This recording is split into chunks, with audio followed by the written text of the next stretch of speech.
So I just kind of want to dig into it and yeah, of course, start with some origin story. I've heard you speak a little bit about this on another podcast you were on recently about kind of getting started in music, but yeah, just wanted to get the 2024 version of where and how did High Society begin, and yeah, just kind of any origin story that you can share. Yes. I started playing music when I was 8. So I'm a drummer originally. Played drums for like almost 15 years or something like that. Um, so I started playing drums and got really serious about it pretty young. By the time I was 11 years old, I was like really, really serious. Um, Started playing in all kinds of bands in high school, and some of those started getting somewhat serious as well, like around the time I was 16, 17.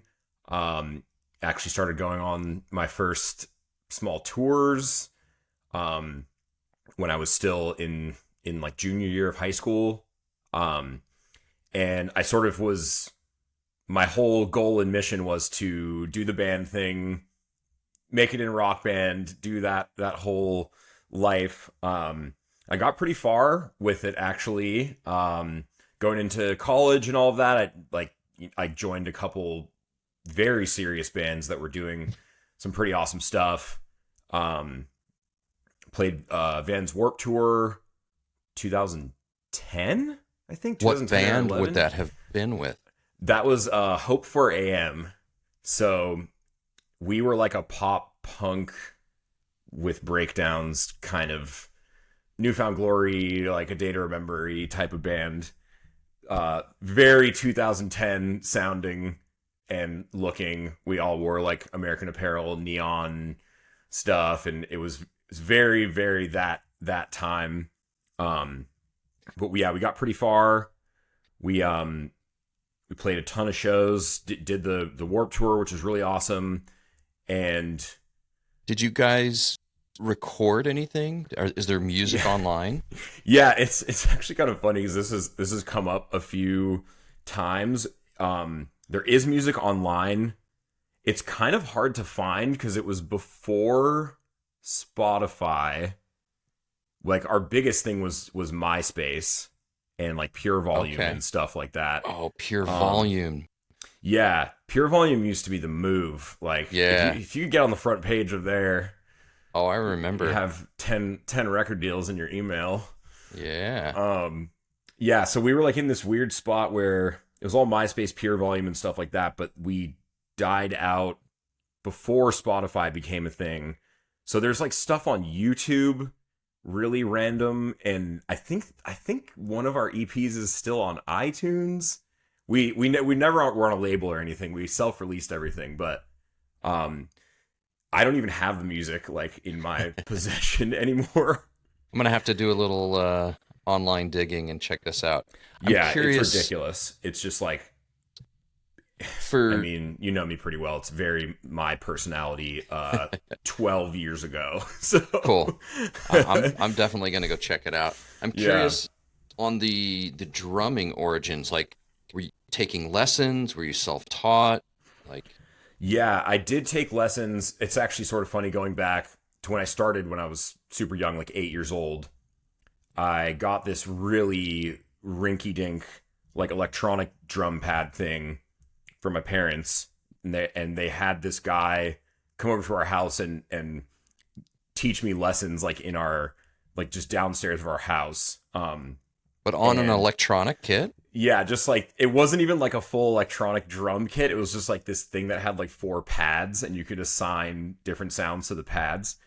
And he was teaching me like I didn't even know about this kind of music at all, but he was like, "Let's learn this like corn song." And he was, I think I realize it now that I'm older, but I think he was kind of like a metal dude that was just giving kids drum lessons to like get by. Cool. Um yeah, he was a really awesome guy, and he basically was like this kid is super serious. Like, you have to get him an actual drum set. Like, this is dumb to have him on this, like, basically toy thing.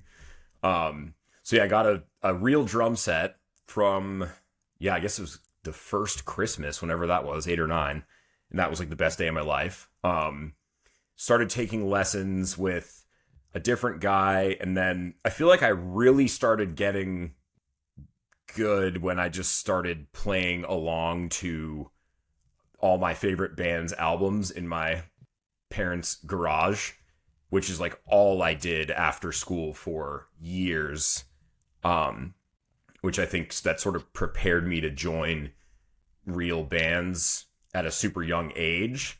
Because I was like, okay, rock bands, I can play all these rock albums front to back, like, really well. So that was a really good way to learn. But I was still taking traditional drum lessons too, like learning theory, and that, like, I was applying to all of these like fancy art schools and stuff. So I had to do like jazz drumming and stuff like that. So I had this guy that was kind of helping me with that.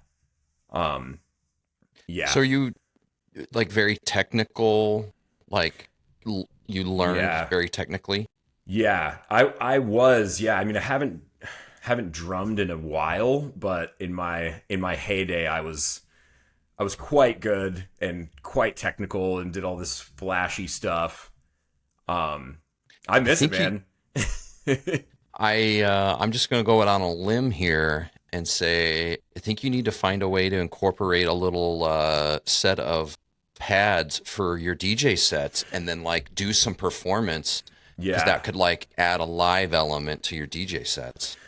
I've definitely been that's been knocking on my door more and more lately. I actually played a show with our buddy KJ Saka.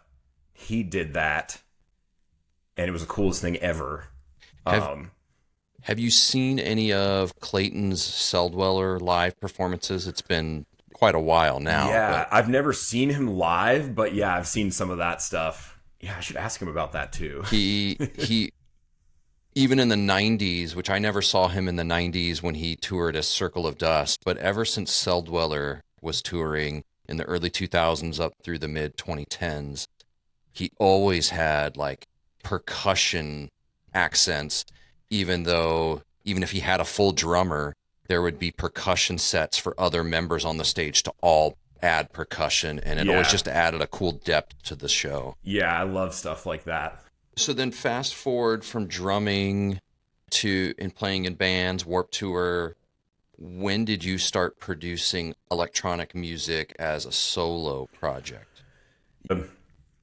It's funny how everything has started to come more full circle with like where my project is now, but it was really born out of like, I was always really, really motivated. I was, one of the people in the bands that was always like, we got to do this, promote, do very business mindset. Like, let's really do this, and I just kept running into situations where I'd be super excited about a project or whatever, and it would just die because of other members. And I was just getting so frustrated. I was like, I'm not in control of my own destiny, and I'm this like super motivated guy. I have a great work ethic, but I'm like a drummer, so I have such little like power and influence, even in like the songwriting. Wasn't writing that much of the music or anything like that. And it was sort of around the same time where I started getting really into electronic music as a fan. It was, I was in college. It was around the time where electronic music was becoming super explosive and mainstream in the States. If any party you go to or whatever, it's like they're all listening to EDM now instead of hip hop and stuff like that. So I just got into it totally as a fan. And I had some production stuff, just like a little dorky at-home setup, and I just started messing around one day, making these like really cheesy beats, and I just sort of caught a bug. Like it I guess I got better at it quickly. I was already kind of musically minded, but Um, What yeah, was that first setup? Like what DAW, what software? yeah. Let me think. I think I was using Reason. Oh my god, yeah, I was using Reason a lot, and they had the. I still have friends that use it, and I'm never gonna open it again. They have this like interface where you have to turn the thing around, and you have to actually connect like wires in the program instead of just like clicking a thing. It's like they make it this it's like it feels like you're doing it in analog gear, but it's like this program. And that was like what I was learning on, which is really weird place to start because it's so complicated. Um yeah, I was using Reason and Nuendo, which Okay. I think is now Cubase, or there's some relation there. Also messed around with Fruity Loops, which is now FL Studio and is like a real DAW. Um, and then, yeah, I was like, I had this buddy that was more experienced in recording, and he was just like, just use Pro Tools. When I still did not have any opinion or information to make this decision on. So I was like, yeah, cool, Pro Tools. And now I still use Pro Tools like 15 years later. That's your current DAW now. Yeah, which is, I mean, it makes more sense now, but for starting to produce electronic music, working in Pro Tools was really dumb in retrospect. Like, I should have been using Ableton or FL or something that's a lot more friendly for that, but it kind of ended up working out because now I'm doing so much rock stuff. It's like Pro Tools is actually a great DAW for that. So, Totally. yeah. But yeah, so I was just super frustrated with the band world, and I was just like, I don't want to collab with anyone. Which might sound funny to you now because I do millions of collabs, but I was just like, this, it's if I fail at this, it's completely on me. So I'm just doing everything totally solo. Um, and I actually started. I think this was a sort of beautiful timing, a few different things colliding. Like electronic music's getting super popular. SoundCloud was getting really big as this kind of like wild west of promoting, and it was just like a total circus. So I started putting my stuff on there, and something about SoundCloud back in the day was just like you can just have songs blow up out of nowhere. Like the reposting thing was like completely absurd, and I just noticed like I'm starting to get all this traction on these songs, and I was like, wow, I'm getting more plays on these like dumb songs that I'm making in my bedroom than even my super serious bands were getting in their like entire career lifespan. So I was like, hey, there's something cool going on here. And I started taking it more and more seriously and actually honing my craft and all of that. And I did that for a while, like 5, 6 years or something, just started grinding that path. And I was basically like, okay, this is my new version of my band dream, is I'm going to go be an electronic music producer and a DJ and all of that. And started getting a lot of traction. Yeah, and that led up to like 2019, 2020 or something. I was like all about that. Started playing shows, got a booking agent, started doing all these label releases, all of that stuff, and I was just complete blinders on, time to be an EDM superstar guy. What what was the first release you did where you felt like you had reached a new level? Like I know you've done remixes for some big artists on some bigger labels, but what was the first one where you were like, "Oh, this is legit"? Yeah, the first ever one where um I was like, okay, this might be something, was actually all the way back in 2015, I think. Um I won a remix contest for Red Bull Records.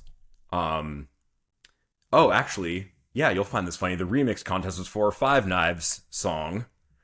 Um, so yeah, Love that band. shout out to Sad Five they went Knives. away. Yeah, Yeah. so slept on in my opinion. They're awesome. Yeah, so I just sort of entered the contest just because I wanted the stems and just wanted to do the song, and was actually in Japan. And I got off the airplane and opened my email, and they're like, "You won!" Like, what are you talking about? Like, That's how did awesome. I win this? And yeah, I got $4,000 and like a EDM.com write up, which at the time was like a big thing. That was when, The site was huge for yeah, a while. a big blog write up could really drive like a lot of traffic at that time. And like some other stuff, and that actually opened the door to working with Red Bull more, because as soon as that happened, they were like, we want a remix for this guy and all of that. So pretty soon after AWOL that, Nation. yeah, I did the first AWOL Nation remix like 6 months after that. And that was another really crazy thing, because it was part of like a remix pack, which I sort of shy away from now, but it was me and like 10 other artists, and they were all way bigger than me. It was like Steve Aoki, Kill the Noise, like all these guys, and I didn't know about the track list when I was doing it, and I sort of had turned it in and all of that, and I see the track list, I'm like, oh, they're not gonna do anything with mine, like it's just gonna like fall on total deaf ears.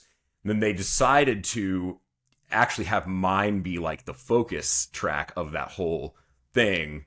So when that came out, it was really crazy. It like hockey sticked my listeners. Like, so if you look at some of the metrics on these websites, it's just like very, very flat. And then you can see when that comes out, it's just like straight line up. So that, and they got some like big syncs out of that too. Just something about that remix they were just really into. So those two like Red Bull things really, I was like, okay, I'm making money. I'm getting some like big opportunities and all of that. So yeah. Want to dig in on that. I think there is, for unsigned artists, amateur, artists that are striving to grow their career. At FiXT, we have discovered several artists that we've signed and worked with through remix contests. And there is something about, putting yourself out there, entering a remix contest, and that being a path to Red Bull Records wanting to work with you repeatedly, and then other career growth. Yeah, it's interesting. I honestly feel a little bit conflicted about remix contests in general. I think I generally like them. I think they're really great if you sort of get real with where you are with your project, and you're like, I don't have any leverage of any kind. I don't have any fan base to try to pitch to an artist for a remix or anything like that. They're a great way to get your foot in the door. I think even if you don't necessarily win, it's still a good way to connect with the artist too, if it's someone that you might want to work with. Also, just in general, I think doing remixes specifically is a really good way to get better at producing quickly. The good part of the song is kind of like already there, so it's like this template for you to jam with. And I did so many remixes like back in the day. I was dropping like 15 remixes a year, just grinding it out as like a production practice kind of thing, The only thing that I feel a little bit weird about is I have like no way to know whether or not this is true, but I feel like sometimes I don't know if they're always legitimate. Like I've kind of like heard some strange things where it's like, okay, if I have a remix contest for High Society or something, and I have like a buddy who's a producer, it's like, just submit yours and I'll pick you as the winner. Stuff like that. Oh yeah. We ran a remix contest community for many years, FiXT Remix. And at one point we had like over 10,000 people registered to the site. Yeah, that's insane. And then we had monthly contests, we had prizes, sponsors, and then we had so many submissions. Voting was this whole thing, and we did community voting. but then it was always trying to stay a step ahead of the people that would just scam their votes and get like an awful remix upvoted somehow by getting all these people to use, VPNs or something and revote. And eventually policing it was so much work and managing it, and we weren't directly monetizing it. So we closed that down because it just didn't make business sense. But That's another thing I almost forgot about. There was like that era where everything was fan audience voting driven. Like, it's like, play the local band contest to open your local Warped Tour date, and it's just, you see people that have like 5 million votes, and it's like, it's so obviously faking this. I still feel that way about like Octane Test Drive. I don't know exactly what metrics they completely measure when they put something into Test Drive. They approve it into ads on the station, but it seems like they monitor social media and how many people reacted, but a band that already has a bigger following that may not have the better song of the songs they're up against can just drive the bigger audience there. Yeah. So I don't totally love that. Fan voting stuff has always just felt something off about it in every way the whole time. But yeah, like in general, it's like I don't want to say bad things about it, because doing these remixes and stuff where I was in this position where I virtually had nothing to offer was a huge step up for me, and it's like anything you can do to give yourself a little bit of legitimacy in this sea of artists, so Totally. Yeah. Well, sidestep music career path for a minute, and if you're willing to talk about this, what other tools and things have you gotten into that led to a career path that have helped you fund your music career? Yeah. That's actually a great segue from what we were just talking about, because once I started getting those signs from the industry or the universe or whatever, that's like, hey, you're actually kind of good, and you succeeded more than one time, so there might be something here. The whole time I was doing that, I was working at a very intense music industry job at a digital marketing agency, basically running social media marketing and ad campaigns and like creative direction and stuff for all these massive artists that I wanted to be like, which was a very weird emotional conflict, because I was like, I'm spending 9 to 5 making this person more famous, and then I was taking out of my, like, some of the people that were my clients even were sort of like my, or I wanted them to be my like competition, So it felt very weird at times to be spending the majority of my day marketing other artists as a career. Obviously learned a lot of valuable stuff from that, but it sort of became apparent. It was really when I won that contest where I was like, okay, maybe I can have a go at this. Like, I have no idea what's going to happen. It was this huge kind of blank, empty path in front of me. I had no idea what I was going to do, but the number one thing was like, I need to figure out how to get out of this job. I can't possibly dedicate what I need to dedicate to this if I'm like working in this really, really intense 9 to 5 job. Like, it was a very startup-y, super small team. The employee boundaries and protections and stuff that FiXT has are like the exact opposite of what this company had. It's just like you're always on all the time, including the weekends, nights. Like, it's just your whole life, So it was very apparent that had to go.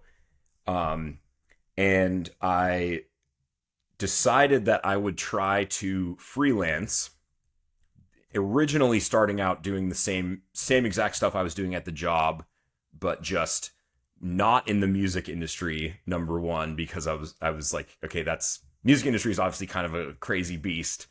I was like, I don't care what it is, just something that's going to be easy, part-time, and will create some space for me to work on music more, and I can like really try to give this a go.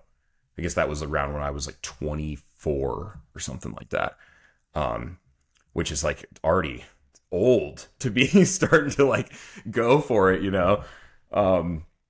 But I got a client. First client was a fitness studio, and it was a little bit rocky at first because I had no idea how to operate my own business. You know, this is like my first time ever doing this.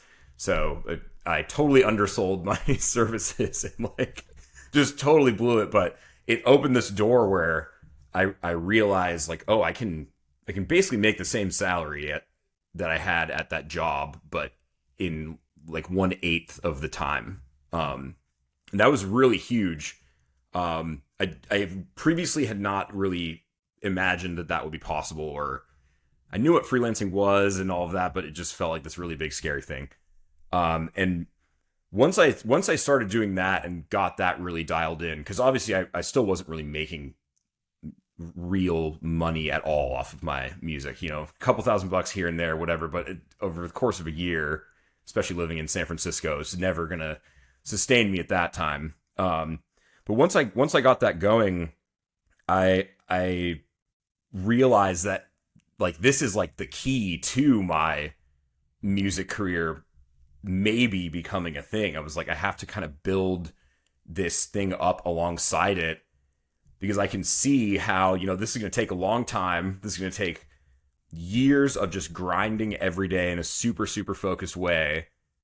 And when you're the size of artist that I was, you're like, you see how little money you're making. I'm like, I need to keep something coming in, but I refuse to go back and get a job. Like, I need to make this work. And I was really, really motivated to do that.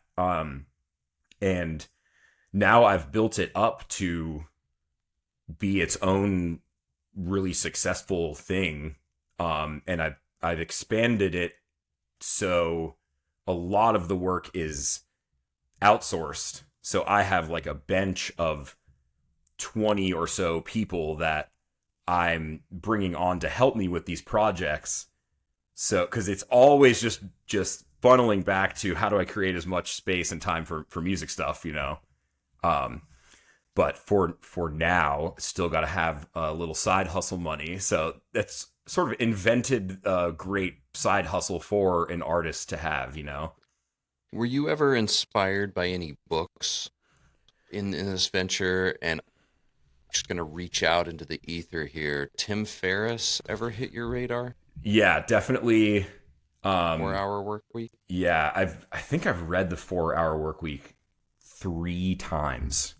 And a couple of other books. I could tell. Yeah, I think I read that. That's funny that you bring that up. I read that pretty early on, and I was like, wait, this guy's a freaking genius. Like, I don't have to do any of the stuff. I just have to find people who could do it for me and all of that. It's like, it feels like this light bulb, but then when you talk about it now, it sounds so obvious. But I just wasn't thinking in an entrepreneurial business owner type of mindset, you know? So really appreciate that book. And any others? Yeah, there's one called Company of One that I really like. It sort of comes at it the other way, but this has been really helpful for me as well, because as my freelance business has become more successful, I've started to get a huge influx of requests for projects and stuff like that. And it can be tempting to say yes to everything and scale and hire a partner and hire a personal assistant or whatever, all these things that I would need. And the Company of One book is sort of about like, you can make your business work for you however you want, and just infinitely scaling up is not the only path. And it, you know, sort of keeping it small and focusing on having it serve you is just as important as growing it, you know? So that was another really good one.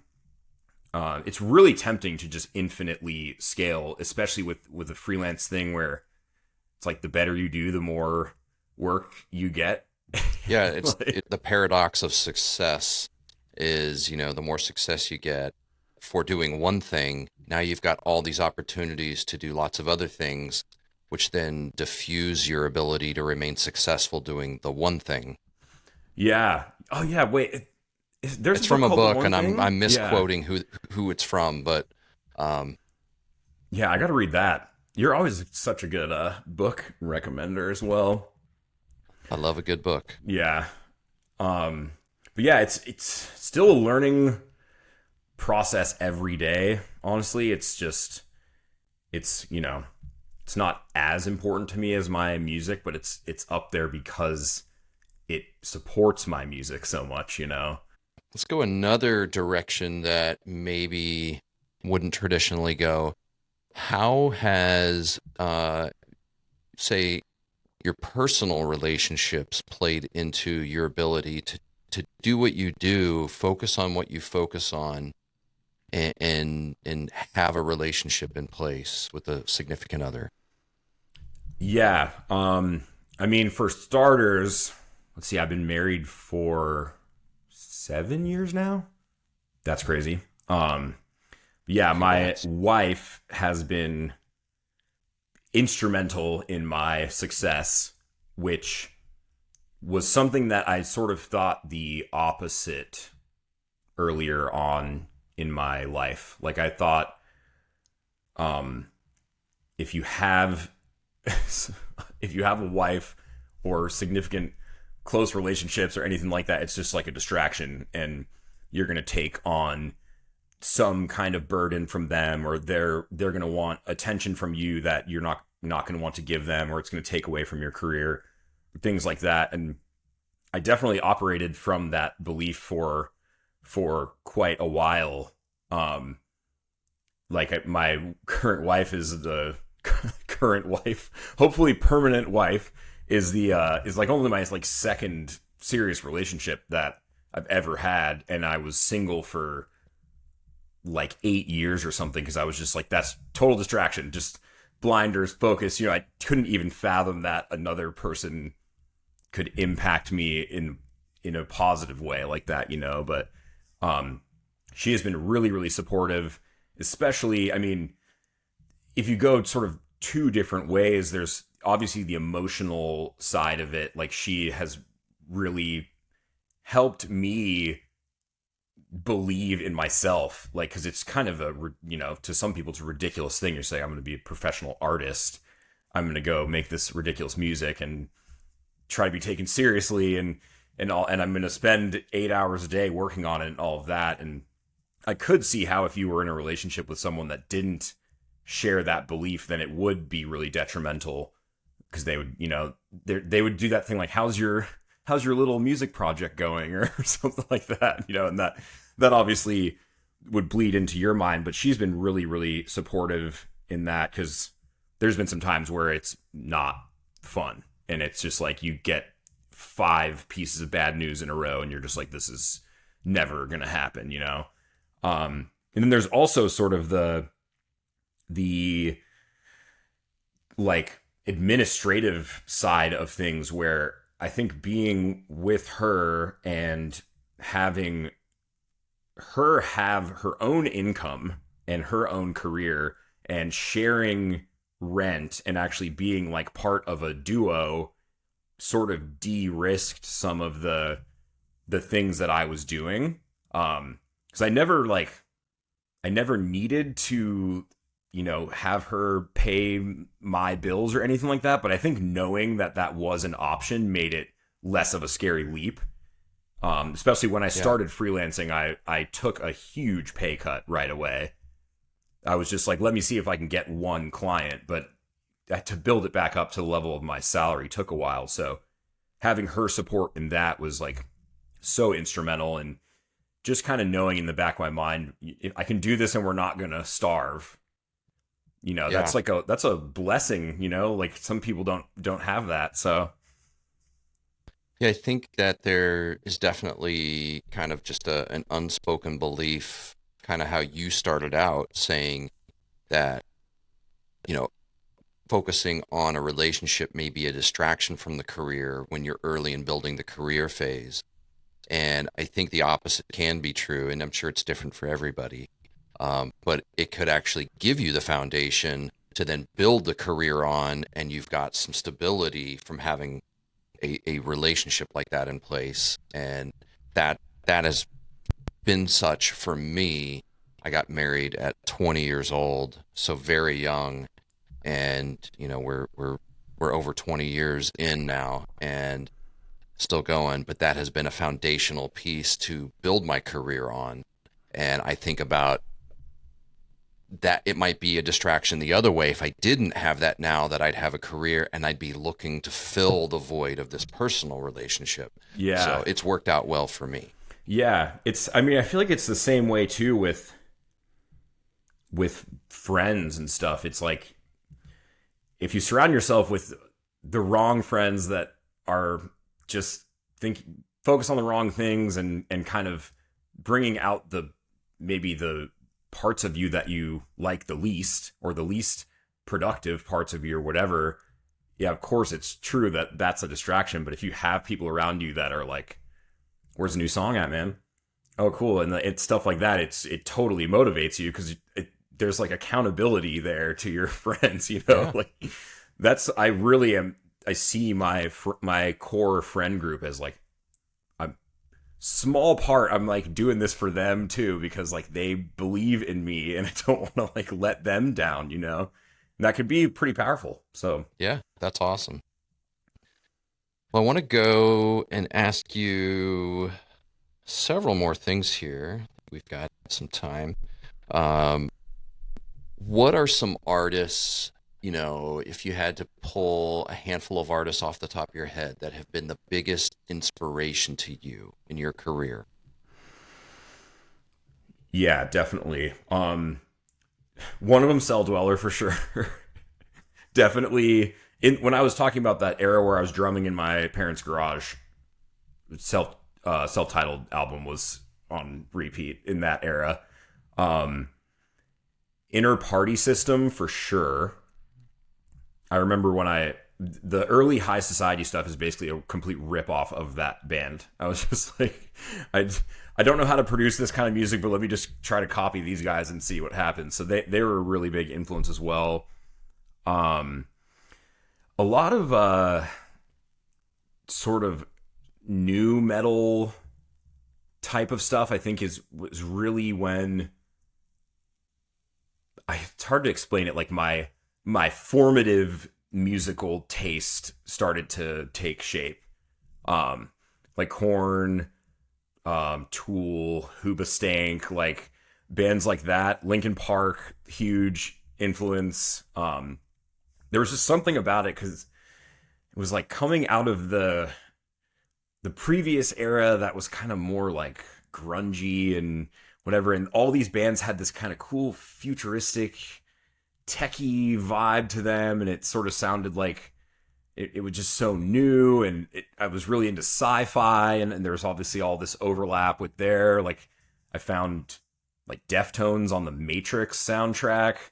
Deftones, another really big one too. So a lot of bands from that era really, really shaped my musical taste, and I mean, it's still coming out in my production style. Like I'm always laughing at myself. I'm like, this is kind of like a modern version of like cheesy new metal from 2002. So I'm like, that's awesome. So Where does how would you define data mosh? And what does that term mean to you? And where might we see that soon? yeah, I think I know what you're asking me to reveal. Well, it's something that has evolved a little bit over the last few years. It started out like I have this note in my phone where I just write down cool things that I see in the world, or cool words or whatever. Like a lot of the stuff that you've seen from me has originally come out of this random iPhone note that's just kind of like, just write down cool things, and if I can't think of something, we'll consult the note and see if there's anything cool in there. And this was like, I don't know, 4 years ago or something like that. I was doing something related to video editing and motion graphics and stuff like that. And there is like this effect that's called data mosh that is sort of like a glitchy, like it like makes the pixels like sort of look like they're melting and stuff. And I was like, oh, data mosh, that's like kind of a cool word. There might be something there. Um, and then this is like around the time I started bringing a lot more rock energy back into my music. Sort of the beginnings of it was still very, very electronic, but I sort of started writing more like guitar players, and I started, remixing like scene metalcore bands and stuff like that. And I remember this like light bulb moment. I was like, data mosh, like that is like what my sound is going to be called. Like, it's like the data is the electronic stuff, the mosh is the rock stuff. Cool. And that was sort of the beginning where I was like, this is just a cool thing. And I don't quite know what this is yet, but I know I'm attracted to it and I want it to be a part of my world. So it sort of originally started out as like my cool little name for my style or whatever. Everybody's got some cool little thing like color base or like whatever. They just kind of make up their own little things. So like, okay, data mosh sounds cool, looks cool written out. And I started putting it as like little samples, like voiceover stuff in my music. It was very organically just started becoming more of a part of the project. I just kept finding like cool new ways to use it. I was like, something's got legs to it. Like, I feel like it almost has more scale than like the project itself. Even I was like, I feel like this has potential to be grown into other things and stuff like that. And yeah, when I linked up with you guys, one of the first things that we talked about was you were like, why don't you have any shirts? I was like, Yep. Good question. No one's ever asked me that before. And I was like, okay, first thing that comes to mind, we got to make some Data Mosh shirts. And I was like, okay, how can we make Data Mosh into like a crew? And I was like, oh, Data Mosh Division. That's like my fan crew, thing like that. And I was just like, shout out to this idea for delivering again. And it just, the world grows a little bit each time, but it's all kind of part of this cohesive thing that, ultimately all rolls up to like merging rock and bass music together in this sort of genre that I'm inventing or helping invent. So we got the Data Mosh Division stuff going, and then we had to think of an album title for my full-length album that is coming up, almost done, working very hard every day, and the album title is Data Mosh, which is like so perfect because this album is truly like a statement piece of like, this is what I am. This is like what all of this is. So there's no better title for it. It's sort of like I'm putting my flag in the ground of like, this is like the ethos of the project, So you heard it here first. Big leak.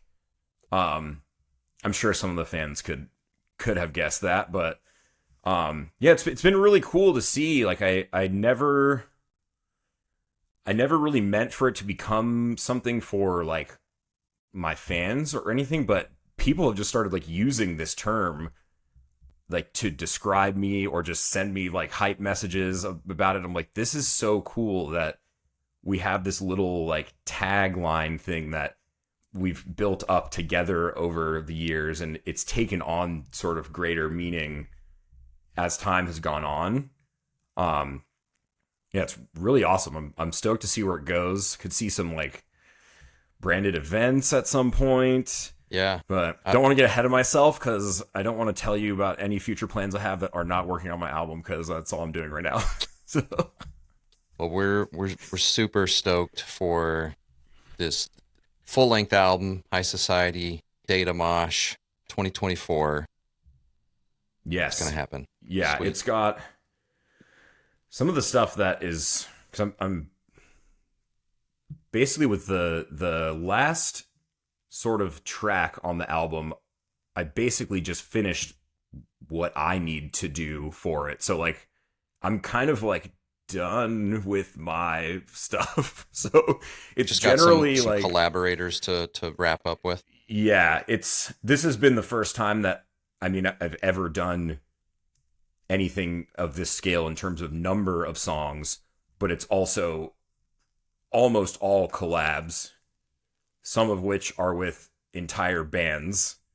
So it just becomes like herding cats after a while and working on like 4 or 5 different songs at once. And you're like, I need guitars from this person, vocals, or I need them to re-record this part. So um, all this stuff sort of moving along and then switching priority and switching back and stuff, which I'm not used to working that way. But Well, describe what has been unique or different from working with the EDM labels that you've worked with, and you've worked with quite a few. I mean, dozens, a few dozen at this point. like everybody, yeah. And then what your experience has been working with FiXT.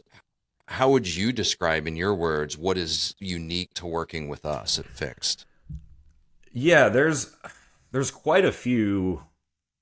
I mean, FiXT is just a really, really unique group and just an awesome group of people. Like I've never have, yeah, I mean, you said it, like I've worked with 20 plus labels at this point. I've never seen a label that really operates the way that FiXT does. I mean, I think like the first thing is everyone is just truly like a world class at their job. Like everyone's really, really good at their job. They take it super seriously. There's so many fewer, like even stuff down to as small as like preventable mistakes like typos and stuff. There's even down to that like granular level. It's like you can just tell that everybody is really, really cares and like really wants to be good at what they're doing.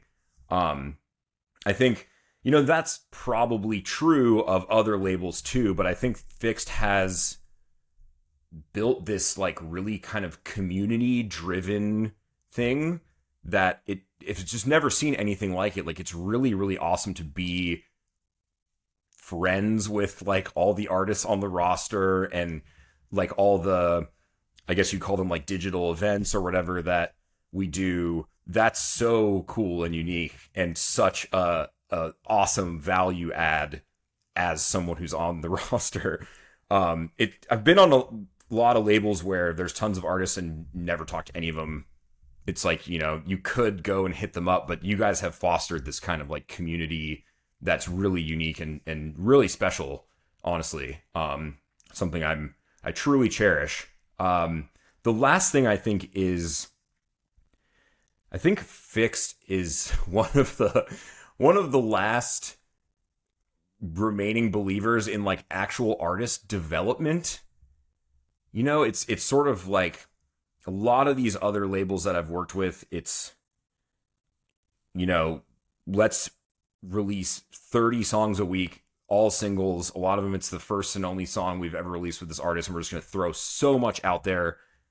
One of them's going to stick, and if the other 29 don't do anything, it's like no second chance, bye. We're not even going to answer your emails and stuff like that. You know, there's no sense of wanting to help artists grow and like co-create something together, you know, which it has honestly taken me like a while to adjust to, especially, you know, with A&R. Like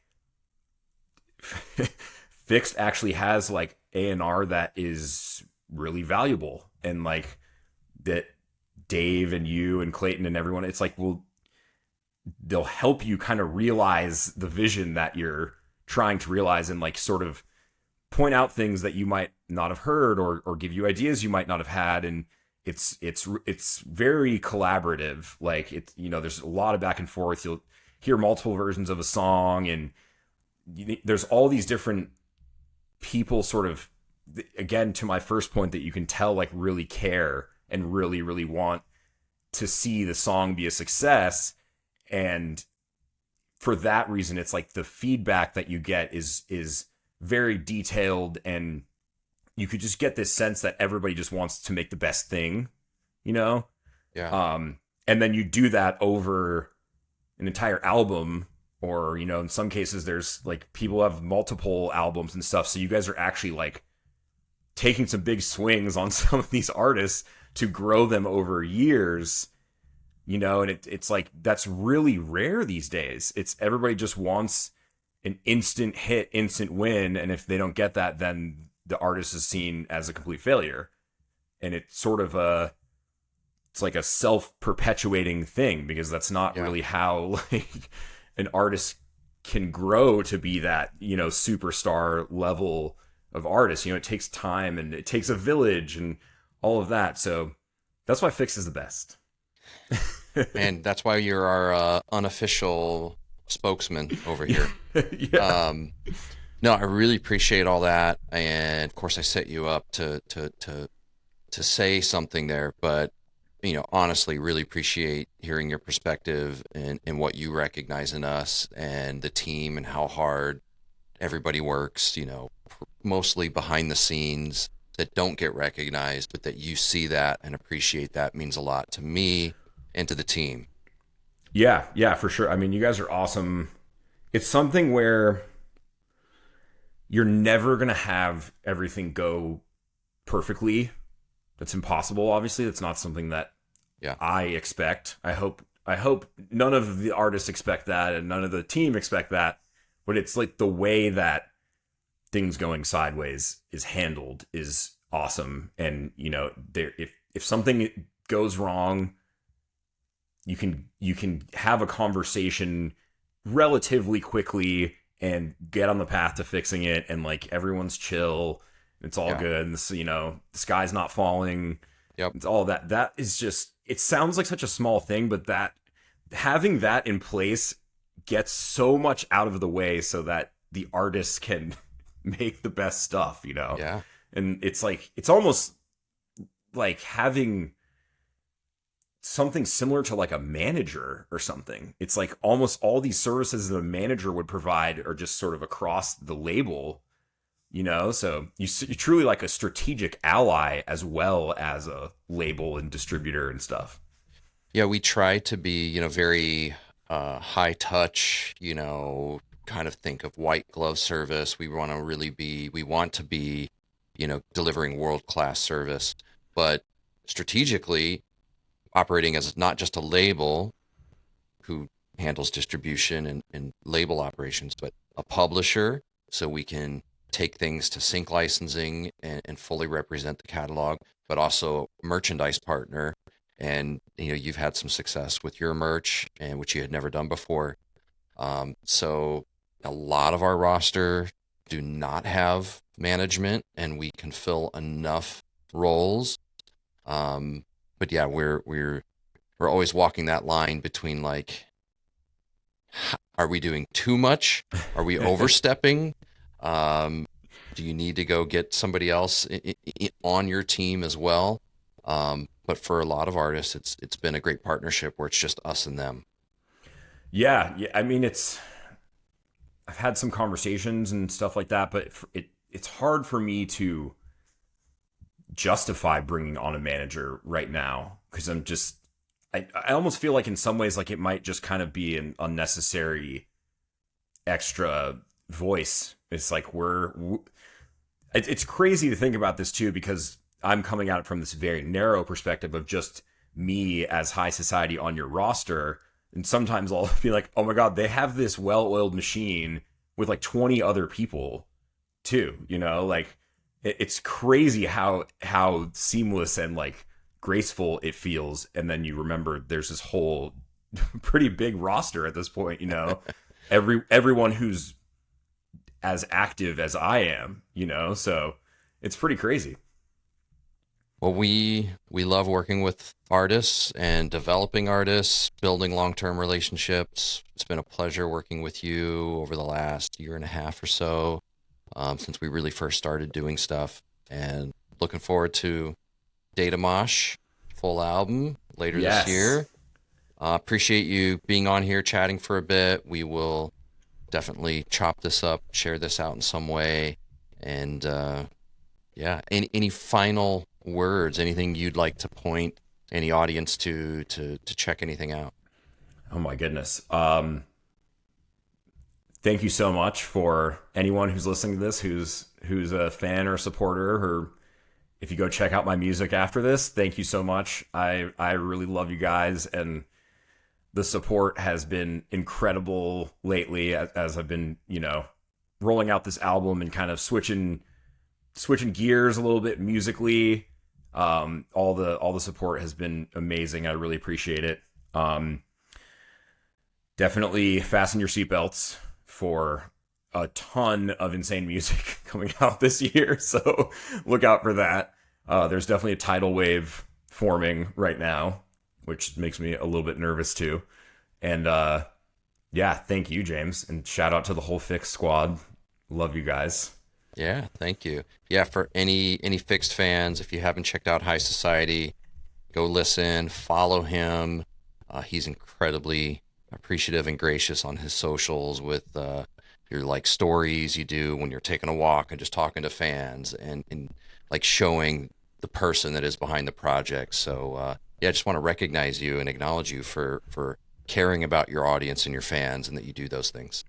Yeah, thanks, man. It's dude, it's Data Mosh Division all day, baby. Yeah. All right. Well, thanks, James.